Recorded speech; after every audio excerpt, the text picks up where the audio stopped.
بسم اللہ الرحمن الرحیم۔ منقول ہے کہ حضور سیدنا غوث اعظم کے زمانہ میں ایک مقرب کی ولایت سلب کر لی گئی۔ سب چھوٹے بڑے اس کو حقارت کی نگاہ سے دیکھنے لگے۔ اس نے 360 اولیاء اللہ سے التجا کی کہ وہ اس کے حق میں دعا فرمائیں، لیکن اس کا نام لوح محفوظ پر اشتیاق کی فہرست میں لکھ دیا گیا۔ ان اولیاء اللہ نے اس کو بتایا کہ تم کامیاب نہیں ہوں گے۔ اس کے چہرے کا رنگ سیاہ پڑ گیا۔ اس شخص نے حضور سیدنا غوث اعظم شیخ عبد القادر جیلانی کی خدمت میں حاضر ہو کر دعا کی درخواست کی۔ آپ نے فرمایا تم اللہ عز و جل کی بارگاہ میں مردود ہو گئے ہو، مگر میں تمہیں اللہ کے اذن میں مقبول بنا سکتا ہوں۔ پھر حضور سیدنا غوث اعظم نے اس کے لیے بارگاہ الہی میں دعا فرمائی تو غیب سے ندا آئی، کیا تمہیں معلوم ہے کہ تم سے پہلے بھی 360 اولیاء اللہ اس کے لیے سفارش کر چکے ہیں، لیکن اس کا نام لوح محفوظ پر اشتیاق کی فہرست میں لکھا جا چکا ہے۔ یا الہی تو مردود کو مقبول، مقبول کو مردود بنانے پر قادر ہے۔ اگر تیری منشا یہی ہے تو نے اس کو مقبول بنانے کے لیے مجھ سے دعا کیوں کروائی؟ غیبی ندا آئی، اے عبد القادر، اسے میں نے تمہارے سپرد کیا، تم اسے جو چاہے بنا دو۔ چنانچہ آپ کی دعا سے وہ پھر سے بارگاہ الہی میں مقبول ہو گیا۔ حضرت شیخ ابو صالح سے منقول ہے، حضرت شیخ ابو مدین مغربی نے مجھے حضور سیدنا غوث اعظم شیخ عبد القادر جیلانی کی خدمت میں بغداد فقر کی تعلیم کے لیے بھیجا۔ آپ نے مجھے 20 دن تک اپنے خلوت خانہ کے دروازہ پر بٹھائے رکھا اور 20 روز گزرنے کے بعد مجھے قبلہ رو ہونے کا حکم دیا گیا۔ جب میں قبلہ رو ہو گیا، آپ نے فرمایا اے ابو صالح اس طرف دیکھو۔ چنانچہ میں نے اس جانب دیکھا تو آپ نے فرمایا کیا دیکھ رہے ہو؟ میں نے عرض کیا بیت اللہ شریف میری نگاہوں کے سامنے ہے۔ آپ نے مجھے حکم دیا کہ اب مغرب کی سمت دیکھو۔ میں نے اپنا چہرہ مغرب کی جانب کیا تو آپ نے فرمایا کہ اب کیا دیکھ رہے ہو؟ میں نے عرض کیا کہ میں اپنے مرشد پاک حضرت ابو مدین کو دیکھ رہا ہوں۔ ایک مرتبہ سنان نامی عیسائی پادری نے حضور سیدنا غوث اعظم کی محفل میں حاضر ہو کر سلام عرض کیا۔ حاضرین کھڑے ہو کر بیان دیا کہ میں یمن کا رہنے والا ہوں، میں نے ارادہ کیا کہ میں اسلام قبول کروں گا۔ اسی دوران میرے دل میں خیال پیدا ہوا میں اس دور کی سب سے بہترین شخصیت کے دست مبارک پر کلمہ پڑھوں۔ اسی سوچ کے دوران مجھے نیند آ گئی۔ خواب میں مجھے حضور سیدنا عیسیٰ کی زیارت نصیب ہوئی۔ آپ علیہ السلام نے مجھ سے ارشاد فرمایا بغداد چلے جاؤ، شیخ عبد القادر کے دست حق پر اسلام قبول کرو، کیونکہ اس وقت وہ روئے زمین پر تمام لوگوں میں افضل اور اعلیٰ ہیں۔ حضرت شیخ عمر الحکیمانی سے منقول ہے، ایک مرتبہ حضور سیدنا غوث اعظم کی خدمت میں 13 لوگ دائرہ اسلام میں داخل ہونے کے لیے حاضر ہوئے۔ ان لوگوں نے بیان کیا کہ ہم عرب کے عیسائی ہیں اور ہم نے کلمہ پڑھنے کا ارادہ کر لیا ہے۔ ابھی یہ سوچ ہی رہے تھے کہ کس مرد کامل کے دست حق پر کلمہ پڑھیں گے۔ ہمیں ہاتف غیب سے آواز سنائی دی کہ بغداد جا کر شیخ عبد القادر جیلانی کے دست مبارک پر کلمہ پڑھو۔ حضرت شیخ زین الدین ابو الحسن علی بن ابی طاہر سے مروی ہے، فرماتے ہیں میں نے حضور سیدنا غوث اعظم سے علم حاصل کیا۔ اللہ عز و جل نے مجھے 1 سال میں اتنا علم دیا کہ دوسروں کو وہ علم 20 سال میں بھی نصیب نہ ہوا ہوگا۔ میں نے آپ سے مصر جانے کی اجازت طلب کی۔ آپ نے فرمایا تو دمشق پہنچ کر غازیوں کو مصر میں داخل ہونے کے لیے تیار پائے گا تاکہ اس پر قبضہ ہو جائے، مگر ان سے کہنا کہ وہ ہرگز کامیاب نہ ہوں گے، ہاں دوسری مرتبہ وہ کامیاب ہو جائیں گے۔ حضرت شیخ زین الدین فرماتے ہیں جب میں دمشق پہنچا میں نے وہی حال پایا جو آپ نے بیان فرمایا تھا۔ میں نے ان سے کہا تو وہیں نہ رکے۔ جب میں مصر پہنچا تو میں نے خلیفہ کو ان کو مقابلے کے لیے تیار پایا۔ میں نے خلیفہ سے کہا گھبراؤ نہیں، کامیاب ہو جاؤ گے۔ وہ فرماتے ہیں خلیفہ نے مجھے اپنا ندیم خاص مقرر فرمایا اور اپنے ہر راز سے مجھے واقفیت دے دی۔ پھر دوسری مرتبہ غازی آئے، انہوں نے مصر پر قبضہ کر لیا۔ مجھے حضور سیدنا غوث کے قول کے مطابق ہر ایک سے 1.5 لاکھ دینار ملے۔ مجھے مصر میں ہر خاص و عام میں مقبولیت حاصل ہوئی اور بے شمار لوگ میرے واعظ سے مستفید ہونے لگے۔ حضرت شیخ ابو الخیر سے منقول ہے، فرماتے ہیں میں شیخ ابو محمد حسن شیخ ابو قاسم شیخ ابو حفظ کی خدمت میں حاضر ہوئے۔ آپ نے فرمایا تم سب اپنی اپنی حاجات بیان کرو، میں انشاءاللہ تمہاری حاجات پوری کروں گا۔ شیخ ابو سعید نے کہا کہ میں ترک دنیا اختیار کرنا چاہتا ہوں۔ شیخ ابن قائد وانی نے کہا کہ مجھے مجاہدے کی قوت عطا کر دیجئے۔ شیخ بزاز نے کہا خوف الہی چاہتا ہوں۔ شیخ فارسی نے کہا اللہ کے ساتھ میرا ایک حال ہے جسے میں کھو بیٹھا ہوں، چاہتا ہوں میرا وہ حال لوٹ آئے۔ شیخ جمیل نے کہا میں حفظ کرنا چاہتا ہوں۔ شیخ عمر نے کہا میں علم کی زیادتی چاہتا ہوں۔ شیخ خلیل نے کہا میں چاہتا ہوں مجھے موت نہ آئے، یہاں تک کہ مجھے مقام قطبیت پر فائز کیا جائے۔ شیخ ابو البرکات نے کہا کہ میں محبت الہی میں استغراق چاہتا ہوں۔ شیخ ابو عبداللہ نے کہا کہ میں نائب وزیر بننا چاہتا ہوں۔ شیخ ابو مفتوح نے کہا کہ میں خلیفہ کے گھر کا استاد بننا چاہتا ہوں۔ حضرت شیخ ابو الخیر فرماتے ہیں حضور سیدنا غوث اعظم نے فرمایا انشاءاللہ تم سب کی حاجات جلد پوری ہوں گی۔ چنانچہ آپ کا قول پورا ہوا اور تمام لوگوں کی حاجات پوری ہوئیں ماں سوائے شیخ خلیل کے، کیونکہ حضرت شیخ خلیل نے قطبیت مانگی تھی جس کا وقت ابھی نہیں آیا تھا۔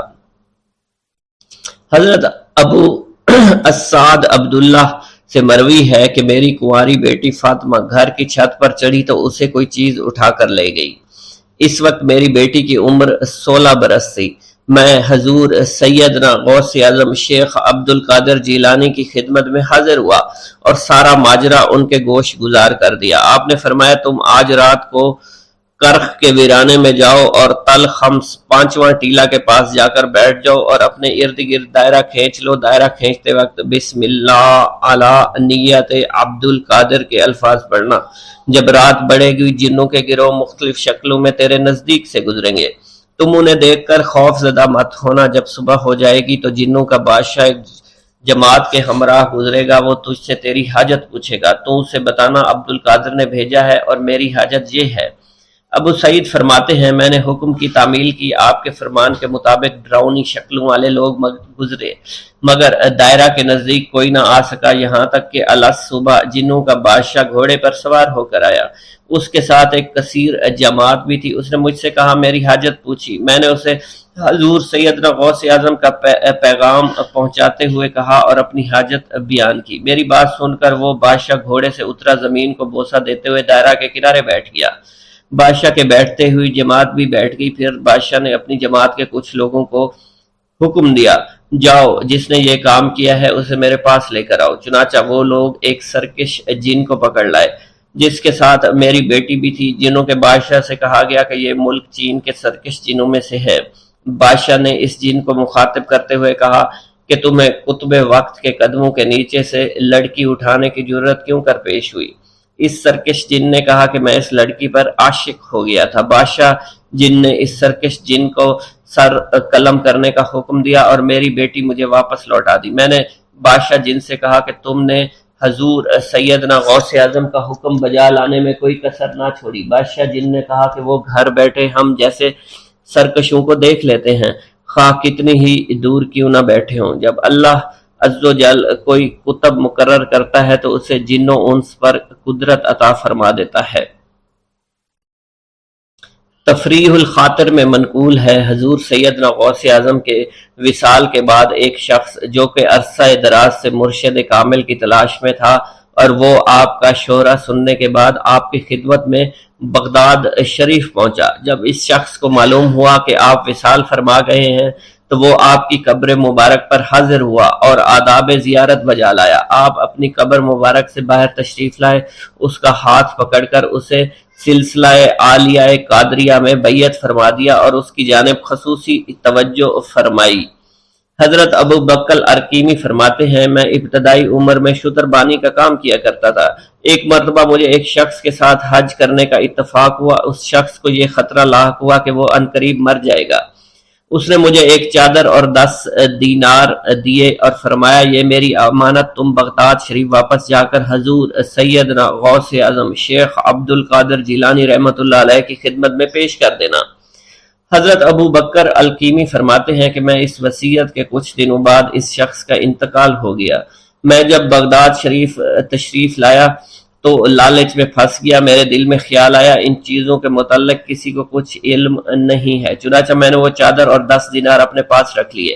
ایک دن میں بازار سے گزر رہا تھا، میری ملاقات حضور سیدنا غوث اعظم سے ہوئی۔ میں نے آپ کو سلام کیا، آپ نے میرا ہاتھ پکڑ کر فرمایا، تم نے 10 دیناروں کے لیے بھی اللہ کا خوف نہیں کیا، میری امانت اپنے پاس رکھ لی اور میرے پاس اپنی آمد و رفت بھی ختم کر لی۔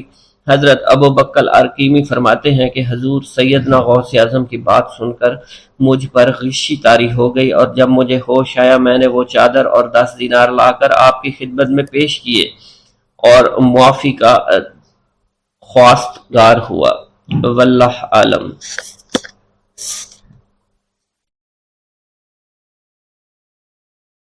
بسم اللہ الرحمن الرحیم۔ السلام علیکم۔ حضور سیدنا غوث اعظم فرماتے ہیں، میں 10 برس کی عمر میں اپنے شہر کے مکتب میں حصول علم کے لیے جایا کرتا تھا۔ اس وقت میرے ساتھ ملائکہ بھی ہوتے تھے جو میرے آگے پیچھے میری حفاظت کی غرض سے چلتے تھے۔ جب میں مدرسہ پہنچتا تھا تو وہ بار بار منادی کرتے تھے، اللہ کے ولی کے لیے جگہ خالی کر دو، چنانچہ وہ میرے لیے جگہ خالی کر دیتے تھے۔ ایک مرتبہ میں نے ایک ایسے شخص کو دیکھا جس نے فرشتوں کی آواز سن کر کہا کہ یہ نہایت معزز گھرانے کا فرد ہے اور عن قریب اس کو وہ عظمت اور بزرگی حاصل ہوگی جس میں کوئی مزاحمت نہ ہوگی، اس کو ایسا قرب نصیب ہوگا کہ اس کو کوئی فریب نہ دے سکے گا۔ پھر 40 برس بعد میں نے اس شخص کو پہچانا، وہ شخص ابدالوں میں سے تھا۔ حضرت شیخ ابو سعود احمد بن ابی بکر سے مروی ہے، حضور سیدنا غوث اعظم نے فرمایا، میں 25 سال تک تنہا عراق کے بیابانوں میں پھرتا رہا۔ میں لوگوں کو نہ جانتا تھا، لوگ مجھے نہیں جانتے تھے۔ اسی دوران میرے پاس رجال الغیب اور جنات تشریف لائے جنہیں میں طریقت اور رسول اللہ کی تعلیم دیا کرتا تھا۔ ابتدا میں جب میں عراق میں داخل ہوا تو حضرت خضر میرے ہم سفر تھے اور میں انہیں اس وقت سے پہچانتا نہیں تھا۔ ان کے ساتھ میرا معاہدہ ہوا کہ میں ان کے کسی حکم کی خلاف ورزی نہیں کروں گا۔ ایک مرتبہ انہوں نے مجھے ایک جگہ بیٹھنے کا حکم دیا، میں اسی جگہ 3 سال بیٹھا رہا۔ سال میں ایک مرتبہ حضرت خضر میرے پاس تشریف لاتے اور فرماتے، یہی تیرا مقام ہے جہاں تجھے پہنچایا گیا ہے۔ اس عرصہ کے دوران تمام نفسانی خواہشات مجھ پر انسانی شکل میں وارد ہوئیں، لیکن اللہ نے مجھے ہر موقع پر استقامت عطا فرمائی اور مجھے ان خرافات سے بچائے رکھا۔ ابتدا میں میرا نفس مجاہدہ کا کوئی طریقہ اختیار کرتا تو میں اس پر قائم ہو جایا کرتا تھا اور کسی چیز کو قبول نہیں کرتا تھا۔ ایک طویل مدت تک اپنا گلا گھونٹتے ہوئے میں نے مدائن کے جنگلوں میں مجاہدات میں مشغول رہا۔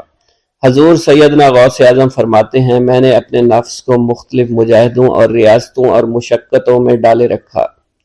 1 سال تک میں گری ہوئی چیزیں اٹھا کر کھاتا رہا، اسی دوسرے سال میں صرف پانی پر گزارا کرتا رہا اور تیسرے سال میں نے کچھ نہ کھایا اور نہ پیا نہ ہی سویا۔ ایک مرتبہ شدید سردی کی وجہ سے میں ایوان کسریٰ کے کھنڈرات میں سویا تو رات بھر میں 40 مرتبہ احتلام ہوا۔ میں نے ہر مرتبہ دریائے دجلہ پر جا کر غسل فرمایا، پھر نیند کے خوف سے محل کے اوپر ایک ویران جگہ پر چڑھ گیا اور وہاں 2 سال تک قیام کیا، حتیٰ کہ سردی کے سوا کوئی شے کھانے کو میسر نہیں تھی۔ حضور سیدنا غوث اعظم فرماتے ہیں، ہر سال ایک بزرگ آتے اور وہ مجھے اونی جبہ دے کر چلے جاتے۔ اسی طرح میں نے بے شمار طریقوں سے دنیا اور نفس سے چھٹکارا حاصل کرنے کی کوشش کی۔ لوگ مجھے دیوانہ سمجھتے تھے، میں برہنہ جسم جنگلوں میں چلا جاتا، کانٹوں پر لوٹا شور مچایا کرتا، میرے تمام بدن سے خون جاری ہو جایا کرتا۔ لوگ مجھے اٹھا کر شفا خانے لے جایا کرتے جہاں میری حالت مزید بگڑ جایا کرتی۔ ایک وقت ایسا آیا جب مجھ میں اور مردہ میں کوئی فرق نہ تھا۔ لوگ کفن لے آئے اور غسال کو بلوایا کہ وہ مجھے غسل دے۔ ابھی انہوں نے مجھے غسل دینے کے لیے ایک تختہ پر لٹایا، میری حالت درست ہو گئی، میں اٹھ کھڑا ہوا۔ طریقت کی ان پرخطر راہوں میں نہ تو میں کبھی خوف زدہ ہوا، نہ کبھی میرا نفس مجھ پر غالب پا سکا اور نہ ہی دنیا کی آسائش مجھے حیران کر سکی۔ حضور سید غوث اعظم فرماتے ہیں، شیطان نے میرے گرد بے شمار جال بچھائے۔ جب میں نے ان سے کہا یہ کیا ہے، اس نے کہا یہ دنیاوی آلائشیں ہیں اور میں ان جالوں میں سے تم لوگوں کا شکار کیا کرتا ہوں۔ میں نے 1 سال تک شیطان کا مقابلہ کیا، اس کے بچھائے ہوئے تمام جالوں کو ختم کیا۔ اس کے بعد میرے سینے کو کھول دیا گیا اور مجھ پر بے شمار خلائق ظاہر ہوئے۔ حضور سیدنا غوث اعظم فرماتے ہیں میں نے دریافت کیا کہ یہ اللہ ایک کیسے ہے؟ جواب ملا یہ خلق کے اسباب ہیں جو تم سے ملے ہوئے ہیں۔ میں سال بھر ان کی جانب متوجہ رہا یہاں تک کہ وہ مجھ سے جدا ہو گئے۔ جب مجھ پر باطن ظاہر ہوا تو میں اپنے قلب کو بہت سے علائق سے ملوث پایا۔ میں نے دریافت کیا یہ علائق کیا ہیں؟ جواب ملا یہ تمہارے ارادے، تمہارے اختیارات ہیں۔ چنانچہ 1 سال تک ان کی جانب متوجہ رہا یہاں تک کہ وہ سب علائق مجھ سے دور ہو گئے اور میرا قلب ان غلاظتوں سے نجات پا گیا۔ حضور سیدنا غوث اعظم فرماتے ہیں پھر میں نے توکل کے دروازے پر آیا میرا مقصد پورا ہو، لیکن جب میں توکل کے دروازے پر پہنچا بے شمار لوگ وہاں موجود تھے۔ میں ہجوم کو چیرتا بڑھا اور شکر کے دروازے پر پہنچ گیا، یہاں بھی لوگوں کا جمع غفیر موجود تھا، اسے بھی چیرتا آگے بڑھا اور مشاہدہ کے دروازے پر پہنچ گیا، یہاں پر موجود ہجوم کو بھی چیرتا ہوا اندر داخل ہوا، حتیٰ کہ سب سے آخر میں مجھے فقر کے دروازے پر لا دیا گیا۔ فقر کا دروازہ خالی تھا۔ جب میں اس دروازے میں داخل ہوا تو دیکھا جن جن چیزوں کو میں نے ترک کیا تھا وہ سب یہاں موجود تھی۔ یہاں مجھے ایک بہت بڑے روحانی خزانے کی فتوحات سے نوازا گیا، میرے لیے تمام دنیا کے خزانے کھول دیے گئے، مجھے روحانی عزت، دائمی غنا اور خالص آزادی عطا فرمائی گئی۔ میری تمام چیزیں جو میری ہستی اور میری صفات سب معدوم ہو گئی تھی، وہ میری ہستی کی جگہ کسی اور نے لے لی تھی۔ حضرت شیخ ابو سعید مخزومی نے حضور سیدنا غوث اعظم کو خرقہ خلافت سے نوازا اور فرمایا اے عبد القادر یہ وہ خرقہ ہے جو حضور نبی کریم صلی اللہ علیہ وسلم نے سیدنا علی المرتضیٰ کو عطا فرمایا۔ سیدنا علی المرتضیٰ نے یہ خرقہ خواجہ حسن بصری کو عطا فرمایا جس سے ہوتا ہوا یہ مجھ تک پہنچا، اور یہ تمہاری امانت تھی جو میں نے تم تک پہنچا دی۔ حضور سیدنا غوث اعظم نے جب خرقہ مبارک کو زیب تن کیا تو آپ پر بے شمار انوار و تجلیات کی بارش ہونا شروع ہو گئی۔ میرا یہ قدم تمام اولیاء کرام کی گردن پر ہے۔ ایک مرتبہ محلہ حلبہ میں اپنے مہمان خانے میں واز فرماتے ہوئے حضور سیدنا غوث اعظم پر اچانک حالت کشف طاری ہوئی۔ آپ رحمت اللہ علیہ نے فرمایا میرا یہ قدم ہر ولی اللہ کی گردن پر ہے۔ یہ ارشاد سن کر تمام اولیاء اللہ نے اپنی گردنیں جھکا دیں۔ صلحائے امت نے اس کی توضیح فرمائی ہے کہ آپ رحمت اللہ علیہ کے عہد مبارک اور بعد میں قیامت تک آپ کی عطا کے بغیر ولی اللہ ولایت کے درجے پر فائز نہیں ہو سکتا۔ سلطان الہند حضرت خواجہ معین الدین چشتی المعروف خواجہ غریب نواز اس وقت خراسان کے پہاڑوں پر مجاہدات میں مشغول تھے۔ انہوں نے بھی حضور سیدنا غوث اعظم کا ارشاد گرامی سن کر اپنی گردن جھکا دی اور یوں عرض گزار ہوئے آپ کے قدمین شریفین میرے سر اور میرے آنکھوں پر ہیں۔ حضور سیدنا غوث اعظم فرماتے ہیں کہ میں 10 برس کی عمر میں اپنے شہر کے مکتب میں حصول علم کے لیے جایا کرتا تھا۔ اس وقت میرے ساتھ ملائکہ بھی ہوتے تھے جو میرے آگے پیچھے میری حفاظت کے لیے چلتے تھے۔ جب میں مدرسہ پہنچتا تو یہ منادی کرتے تھے اللہ کے ولی کے لیے جگہ خالی کر دو، چنانچہ وہ میرے لیے جگہ خالی کر دیتے تھے۔ ایک مرتبہ میں نے ایک ایسے شخص کو دیکھا جس نے فرشتوں کی آواز سن کر کہا جس میں کوئی مزاحمت نہ ہوگی کہ یہ ایک نہایت معزز گھرانے کا فرد ہے اور عن قریب اس کو وہ عظمت حاصل ہوگی جس میں کوئی مزاحمت نہ ہوگی اور اس کو ایسا قرب نصیب ہوگا کہ اس کو کوئی فریب نہ دے سکے گا۔ پھر 40 برس بعد میں نے اس شخص کو پہچانا، وہ شخص ابدالوں میں سے تھا۔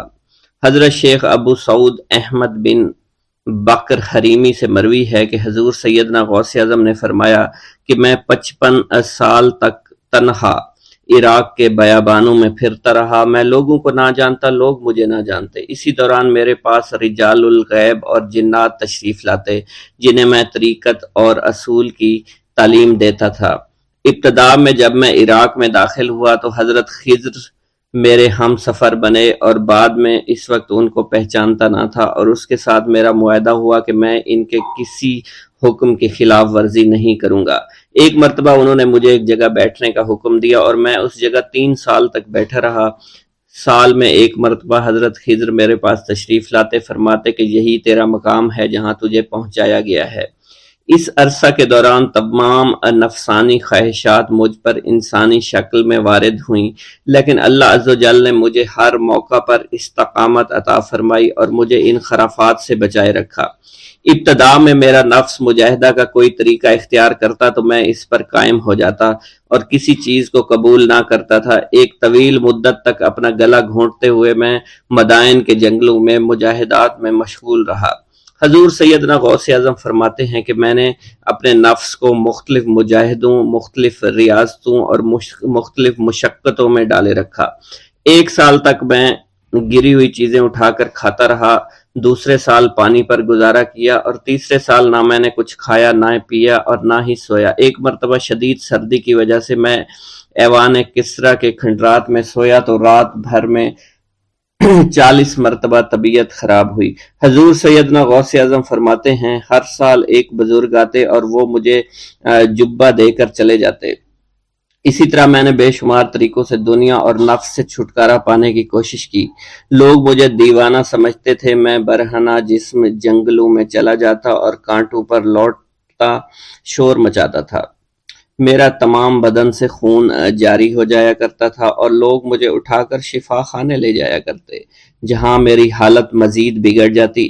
ایک وقت ایسا بھی آیا جب مجھ میں اور مردہ میں کوئی فرق نہ تھا۔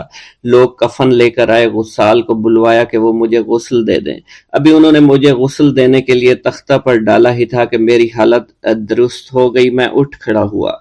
طریقت کی ان پرخطر راہوں میں نہ تو میں کبھی خوف زدہ ہوا اور نہ کبھی میرا نفس مجھ پر غلبہ پا سکا اور نہ ہی دنیا کی آرائش مجھے حیران کر سکی۔ حضور سیدنا غوث اعظم فرماتے ہیں شیطان نے میرے گرد بے شمار جال بچھائے۔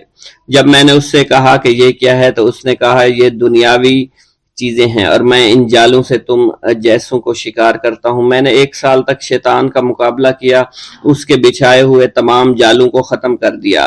اس کے بعد میرے سینے کو کھول دیا گیا اور مجھ پر بے شمار خلائق ظاہر ہوئے۔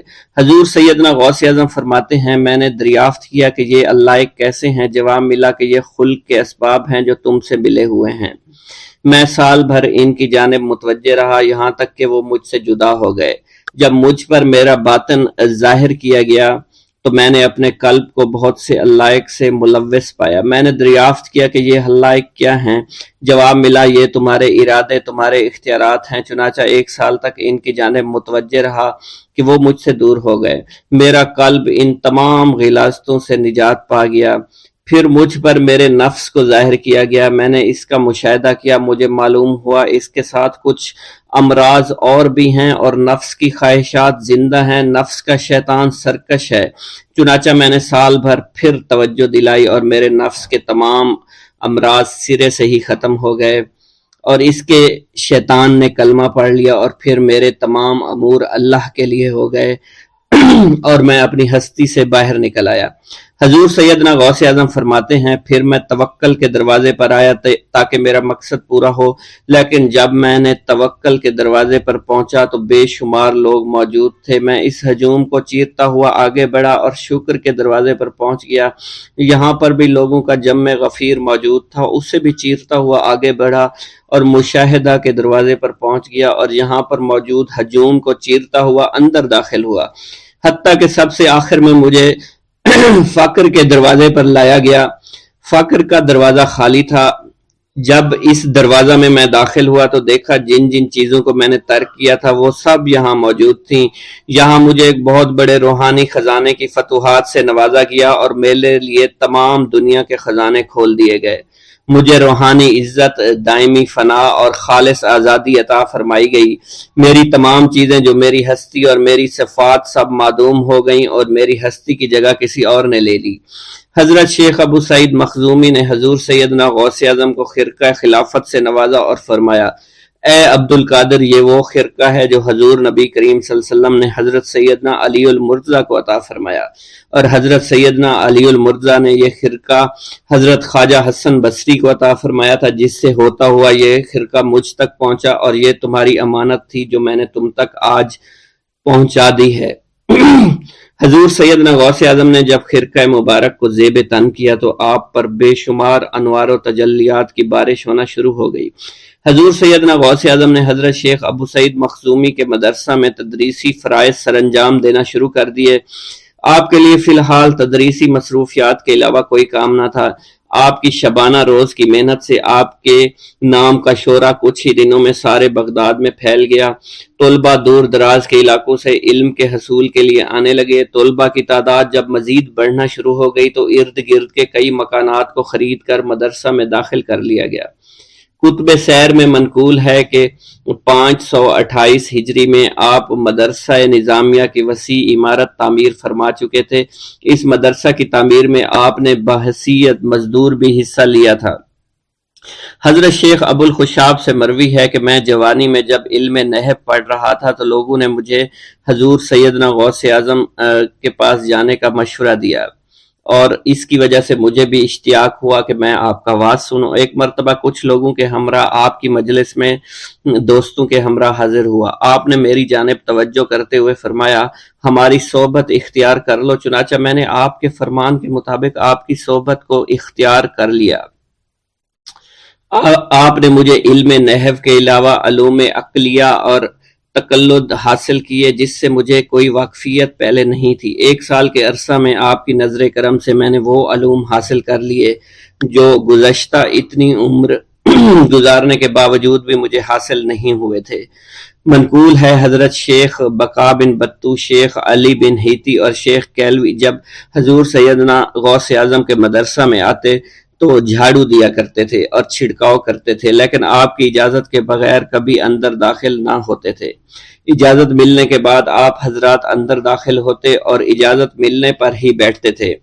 آپ سے امان طلب کرتے اور امان مل جانے کے بعد مؤدب ہو کر بیٹھ جاتے۔ جس وقت آپ کہیں جانے کا ارادہ کرتے تو یہ حضرات سواری کے ہمراہ چلتے۔ آپ انہیں اس فعل سے منع فرمایا کرتے تھے اور کہتے تھے کہ ہمیں آپ کے ذریعے قرب الہی حاصل ہوا ہے۔ حضرت شیخ محمد قائل الادنیٰ سے مروی ہے کہ ایک مرتبہ حضور سیدنا غوث اعظم سے دریافت کیا گیا کہ آپ کی بزرگی اور عظمت کا راز کیا ہے۔ آپ نے فرمایا کہ میں کبھی جھوٹ نہیں بولتا اور کبھی کسی سے کذب بیانی نہیں کرتا،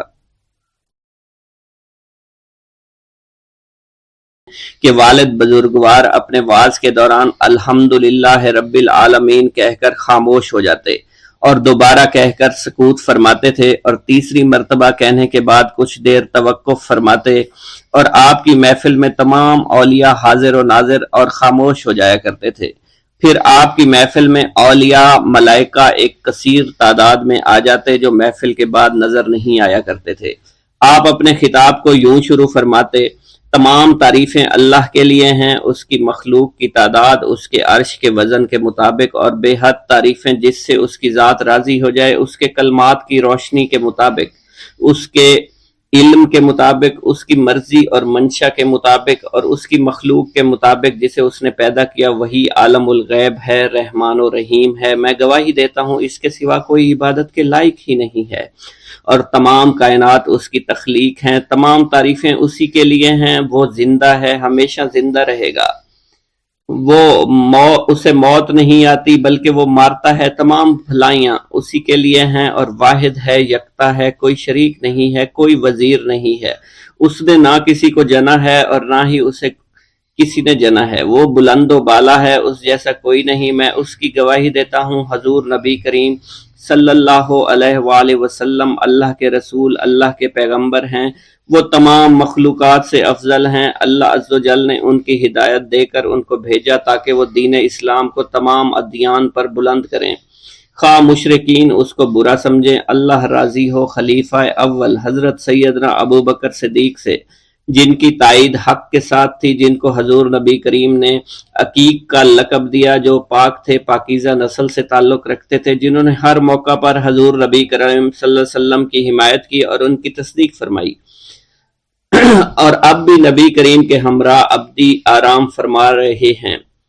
اللہ راضی ہو خلیفہ دوم حضرت سیدنا عمر فاروق رضی اللہ تعالی عنہ سے، جنہوں نے عمل کثیر کیے، جنہوں نے حق کو بلند کیا، جنہوں نے فیصلے کے لیے جن کو منتخب کیا گیا، جنہوں نے ہمیشہ حق بات کا ساتھ دیا، اور وہ بھی حضور نبی کریم صلی اللہ علیہ وسلم کے ہمراہ عمدی آرام گاہ میں آج بھی موجود ہیں۔ اللہ راضی ہو خلیفہ سوم حضرت سیدنا عثمان غنی رضی اللہ تعالی عنہ سے، جنہوں نے اپنے مال سے مسلمانوں کی امداد کی، قرآن مجید کی ترتیب و اشاعت احسن طریقے سے فرمائی، جنہوں نے امامت اور قرت سے محراب کو ممبر کو مزین کیا، اور جو افضل الشہداء ہیں اور فرشتے بھی ان سے حیا کرتے ہیں۔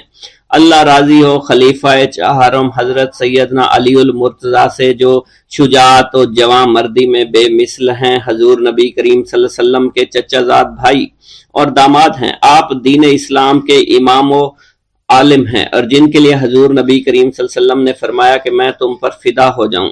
اللہ راضی ہو حسنین کریمین حضرت سیدنا امام حسن امام حسین سے، جن کی نیکیاں تا حشر قائم رہنے والی ہیں اور جن کے مراتب بے مثل ہیں۔ اللہ نے ان کے قلوب کو نیکیوں کی جانب مائل کیا۔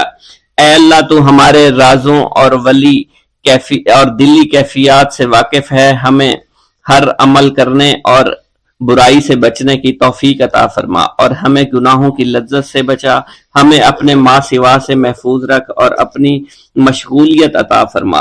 بے شک اللہ کے سوا کوئی عبادت کے لائق نہیں، جو چاہتا ہے وہی ہوتا ہے، اور وہی قوی اور وہی عظیم ہے۔ اے اللہ ہمیں غفلت سے بچا اور ہمارے اوپر وہ بوجھ نہ ڈال جو تو نے پہلی امتوں پر ڈالا۔ اے ہمارے رب العالمین ہمیں معاف فرما اور ہماری مغفرت عطا فرما، کیونکہ تو ہی ہمارا رب ہے، تو ہی ہمارا مولا ہے، آمین۔ حضرت شیخ عبداللہ جبائی کا قول ہے کہ حضور سیدنا غوث اعظم رحمت اللہ علیہ نے مجھ سے ارشاد فرمایا کہ میرے نزدیک کھانا کھلانا اور حسن اخلاق افضل اور اعلیٰ ہیں۔ آپ کے پاس کبھی پیسہ نہیں ٹھہرا کرتا تھا، اگر صبح کے وقت آپ کے پاس 1000 دینار آ جاتے تو شام تک وہ غریبوں اور محتاجوں میں تقسیم ہو جایا کرتے تھے۔ حضور سیدنا غوث اعظم کی پرورش نہایت ہی بابرکت ماحول میں ہوئی۔ آپ نے ابتدا میں گوشہ نشینی اختیار کی اور خود کو دنیاوی غلاظتوں سے پاک رکھا۔ آپ نے 51 برس کی عمر میں شادی کی۔ جب آپ سے اس بارے میں دریافت کیا گیا تو آپ نے فرمایا، جب مجھے حضور نبی کریم صلی اللہ علیہ وسلم نے نکاح کی اجازت دی تو میں نے نکاح کر لیا۔ حضور سیدنا غوث اعظم نے اپنی ذات کو اللہ عز و جل کی خوشنودی کے لیے وقف کر رکھا تھا۔ آپ کی راتیں جاگ کر گزرا کرتی تھی اور ساری رات آپ مراقبہ اور مشاہدہ میں گم ہوا کرتے تھے۔ آپ کی عادت مبارکہ تھی کہ آپ سجدہ کو دراز کیا کرتے تھے اور بیٹھ کر مراقبہ فرمایا کرتے تھے۔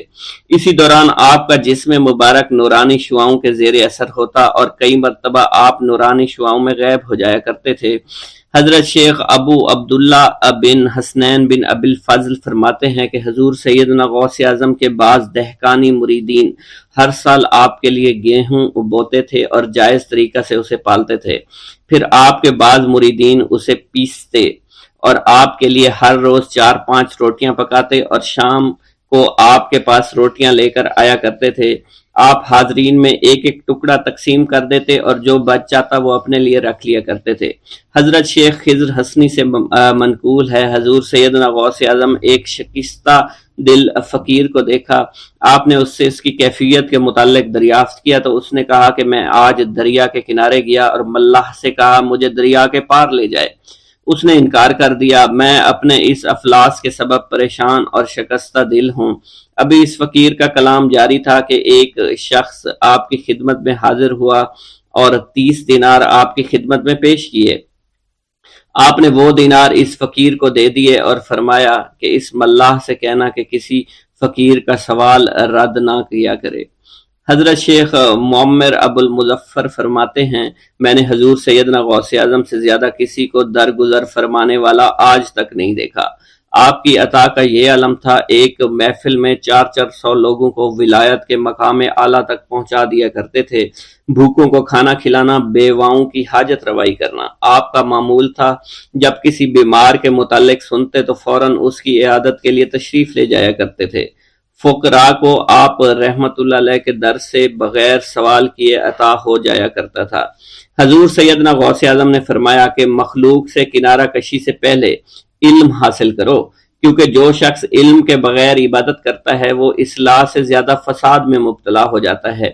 تمہیں چاہیے کہ شمع شریعت اپنے ہمراہ لے کر علم کی روشنی میں علم عمل کرو، پھر اللہ تعالیٰ تمہیں علم لدنی کا وارث بنا دے گا جس سے تم ناواقف ہو۔ تمہیں چاہیے کہ تمام اسباب و ذرائع سے تعلق منقطع کر کے رشتہ داروں اور احباب سے جدائی اختیار کرو، تاکہ تم اپنے زہد کی وجہ سے اپنی قوت باطنی اور اپنے حسن ادب کا مشاہدہ کر سکو۔ خدا کے علاوہ تمام عالم و اسباب سے اس خوف سے منقطع ہو جاؤ تاکہ تمہاری شمع معرفت نہ بجھ جائے، اور جب تم 40 دن اپنے رب کے لیے مخصوص کر دو گے تو تمہارے قلب سے حکمت کے چشمے جاری ہو جائیں گے اور تم معرفت الہی کی تپش کا مشاہدہ کرنے لگے گے جس کو حضرت موسیٰ علیہ السلام نے اپنے شجر قلب پر محسوس کیا تھا۔ اس کیفیت کے بعد تم اپنے نفس و خواہش، اپنے شیطان سے، اپنی طبیعت اور اپنے وجود سے کہو گے کہ ٹھہر جا، میں نے اس آگ کا مشاہدہ کر لیا ہے جو قلب موسیٰ علیہ السلام پر روشن ہوئی تھی۔ اس کے بعد تمہارے قلب میں باطن سے یہ آواز آنے لگے گی کہ میں ہی تمہارا رب ہوں، میری ہی عبادت کرو، میرے غیر کی اطاعت سے گریزاں ہو جاؤ، میرے سوا کسی سے تعلق مت رکھو، میری معرفت حاصل کر کے میرے غیر کو فراموش کرو، غیر سے اعراض کر کے میرے علم، میرے قرب، میرے ملک اور میری سلطنت کی جانب متوجہ رہو۔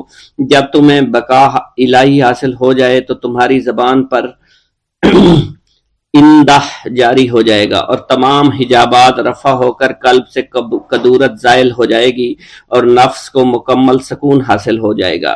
پھر جب اس کے الطاف غالب ہو جائیں گے تو تمہیں خطاب کیا جائے گا، اے قلب، فرعون نفس کی طرف توجہ کر اور اس کو راہ ہدایت پر چلاتا ہوا میری جانب آ لے اور اس سے کہہ دے کہ میرا ہی اتباع کریں، پھر انہیں رشد کے راستے پر ہدایت کر کے اس سے تعلق قائم کر اور اس کے بعد پھر قطع تعلق کر کے دوبارہ استوار کر لے اور اسی طرح سے کرتا رہے۔ حضرت شیخ و معمر سے منقول ہے، فرماتے ہیں ایک مرتبہ میں حضور سیدنا غوث اعظم شیخ عبد القادر جیلانی رحمۃ اللہ علیہ کی خدمت میں حاضر تھا۔ آپ بیٹھے کچھ لکھ رہے تھے، اسی دوران چھت سے 3 مرتبہ مٹی گری، چوتھی مرتبہ ایسا ہوا آپ نے جلال میں آ کر اس جگہ دیکھا جہاں سے مٹی گر رہی تھی۔ اسی دوران ایک چوہا اس جگہ سے نیچے گرا اور مر گیا، یہ چوہا ہی وہاں سے مٹی کھود رہا تھا۔ حضرت شیخ عمر بن مسعود بزاز فرماتے ہیں حضور سیدنا غوث اعظم وضو فرما رہے تھے، اسی دوران ایک چڑیا نے آپ کی قمیض پر بیٹ کر دی۔ آپ نے جلالی نظروں سے چڑیا کو دیکھا، وہ چڑیا اسی وقت نیچے گری مر گئی۔ آپ نے وضو سے فارغ ہونے کے بعد قمیض کے اس حصے کو دھویا اور پھر اپنی قمیض مبارک اتار کر مجھے دی اور فرمایا اس کو فروخت کر کے اس کی رقم کو خیرات کر دو، یہ اس کا بدلہ ہے۔ حضور سیدنا غوث اعظم کے زمانہ میں بہت ہی گناہگار شخص تھا، اس کے دل میں آپ سے بے پناہ محبت تھی۔ جب اس کے مرنے کے بعد دفن کیا گیا تو قبر میں منکر نکیر نے سوالات کیے تو اس نے سوال کے جواب میں عبد القادر جواب دیا۔ منکر نکیر نے اللہ کی بارگاہ میں اس کے جواب کو پیش کیا، حکم ہوا اگرچہ یہ بندہ فاسقوں میں سے ہے لیکن یہ میرے محبوب سید عبد القادر جو کہ صادقین میں سے ہیں ان سے محبت رکھتا ہے۔ بغداد کے محلہ باب العز کے قبرستان میں سے ایک قبر سے مردہ کے چیخنے کی آواز آنے لگی۔ لوگوں نے حضور سیدنا غوث اعظم کی خدمت میں عرض ہو کر عرض کیا، آپ نے دریافت کیا کیا صاحب قبر نے مجھ سے خرقہ پہنا؟ لوگوں نے عرض کیا ہمیں اس کا علم نہیں۔ آپ نے دریافت کیا کہ یہ میری محفل میں کبھی شریک ہوا؟ ہمیں اس کا علم نہیں۔ آپ نے پھر دریافت کیا کیا کبھی میرے پیچھے نماز پڑھی؟ نہیں معلوم۔ آپ نے مراقبہ فرمایا اور آپ کے چہرہ مبارک پر جلالیت کے آثار نمودار ہو گئے۔ بعد ازاں آپ نے چہرہ مبارک پر وقار ظاہر ہوا اور آپ نے فرمایا کہ اس شخص نے میری زیارت کی، مجھ سے حسن ظن رکھا، اسی وجہ سے اللہ نے اس پر رحم فرما دیا ہے، چنانچہ اس کے بعد کبھی قبر سے آواز نہیں آئی۔ منقول ہے حضرت شیخ ابو الحسن علی بن وہب ازجی بیمار ہو گئے، حضور سیدنا غوث اعظم عیادت کے لیے تشریف لائے تو آپ نے وہاں ایک قمری اور ایک کبوتری کو دیکھا۔ حضرت شیخ ابو الحسن نے آپ سے عرض کی کہ یہ کبوتری 6 ماہ سے انڈے نہیں دے رہی اور قمری 9 مہینے سے بول نہیں رہی، آپ نے کبوتری سے فرمایا تو اپنے مالک کو فائدہ پہنچا، اور قمری سے فرمایا تو اپنے خالق کی تسبیح کر۔ چنانچہ قمری نے اسی وقت کوکو کرنا شروع کر دیا، یہاں تک کہ بغداد کے لوگ اس کی آواز سننے کے لیے جوق در جوق جمع ہونا شروع ہو گئے، اور کبوتری نے بھی انڈے دے دیے اور ان سے بچے نکلے۔